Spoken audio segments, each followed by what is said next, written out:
merugikan pemerintah, ya mau tidak mau itu tidak bisa dilarang.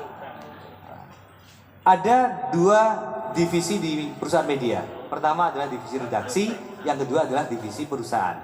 Ada yang namanya pemimpin redaksi, ada yang namanya pemimpin perusahaan.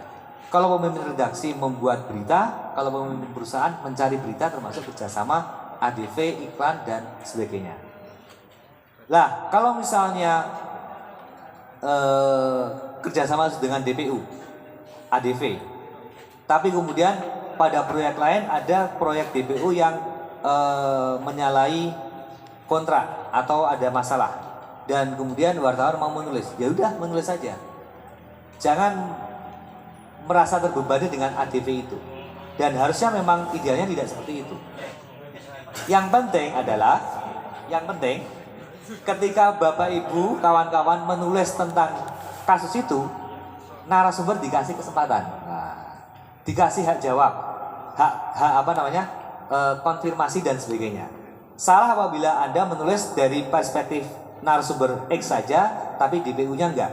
Kalau seperti itu, DPU bisa protes, silahkan menggunakan hak jawab dan hak koreksi. Tapi kalau misalnya DPU-nya sudah dikasih kesempatan untuk ngomong dalam satu berita, maka itu lebih aman. Dan itu tidak ada hubungannya dengan ADV. Ada pengalaman di Solo Pos kayak gini itu sering, Pak. Itu bukan hanya di sini, dimanapun sering. Pernah terjadi sampai membuat ketegangan antara dua divisi redaksi dan divisi perusahaan. Ada sebuah retail nasional yang pasang iklan di Solo Pos yang nilainya setahun bisa ratusan juta, hampir 1 miliar. Kemudian dia diberitakan pada satu kasus yang lain ya, ada sesuatu yang minor, diberitakan minor, dan kemudian retail tersebut menghentikan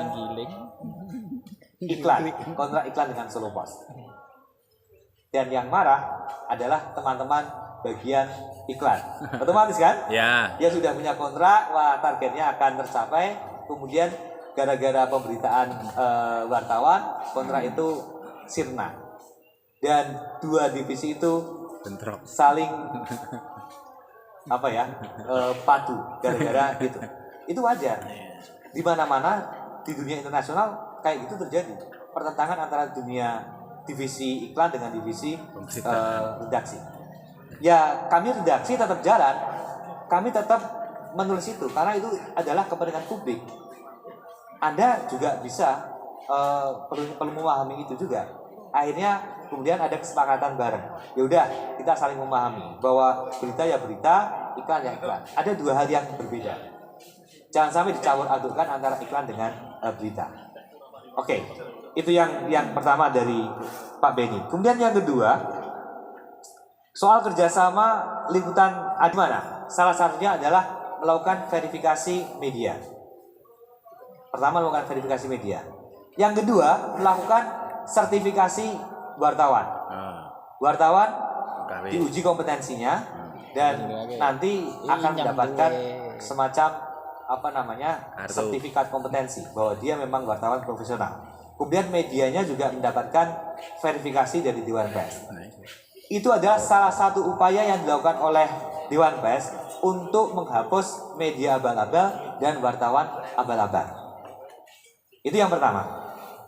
Tetapi saya mendapatkan penjelasan dari Dewan Pers bahwa verifikasi dan sertifikasi media dan wartawan itu bukan menjadi semacam prasyarat bagi media atau bagi lembaga pemerintahan atau swasta untuk bekerja sama dalam bidang ekonomi. Ya, kita harus mengakui kadang-kadang di lapangan itu ada dinas-dinas yang tidak mau bekerja sama kecuali dengan media yang terverifikasi.